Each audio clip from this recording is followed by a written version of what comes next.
কবরস্থান থেকে তো ঘুরে আসলাম, কোনটা কোটিপতির কবর, কোনটা গরিব অসহায়ের কবর, কোনটা সুন্দর মানুষের কবর, কোনটা কালো মানুষের কবর, কোনটা যুবকের কবর, কোনটা বৃদ্ধের কবর, কোনোটাই তো চেনা যাচ্ছিল না। কোনোটাই তো চিনতে পারছিলাম না যে এইটা বড়লোকের কবর আর এইটা গরিবের কবর, এইটা যুবকের কবর, এইটা বৃদ্ধের কবর। তখন চিন্তা করলাম যে আমি বড়লোক হই আর গরিব হই, যুবক হই আর বৃদ্ধ হই, এই একই ধরনের কবরে আমাকেও রাখা হবে।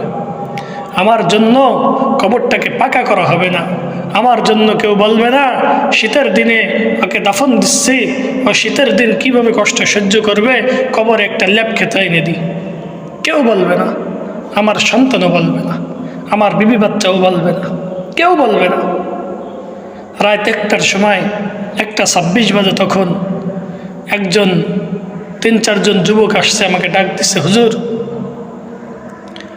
লাশ নিয়ে আসছি, খাটটা লাগবে। খাটটা বের করে দিলাম। সেই রাত 1টার সময় এসে খাট নিয়ে গেল, কিন্তু একবারও কিন্তু বলে নাই যে আমার বাবা মারা গেছে, রাত হয়ে গেছে, এখন লাশটাকে ঘরে রাখি, সকালবেলায় নিয়ে দাফন দেব। কেউ বলে নাই।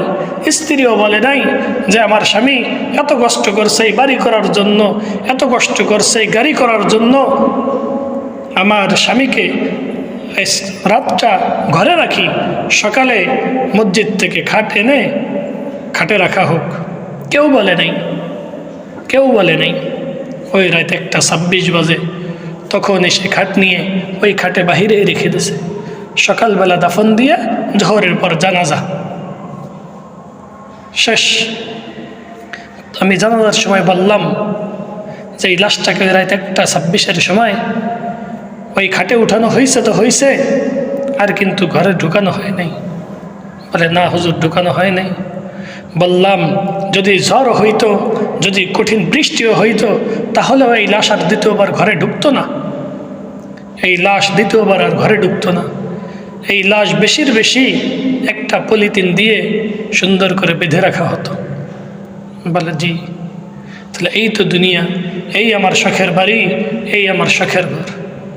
এই দুনিয়া কামাই করতে গিয়ে, এই ঘর করতে গিয়ে, এই বাড়ি করতে গিয়ে, এই সন্তানদের পিছনে খাটতে খাটতে আল্লাহর নাফরমানির মধ্যে কত দিন, কত মুহূর্ত, কত সময় কাটাই দিলাম। আজান হয়ে যায়, নামাজে যাই না, হালাল হারাম বেঁচে চলি না, শুধু ভবিষ্যৎ, শুধু দুনিয়া, শুধু দুনিয়া।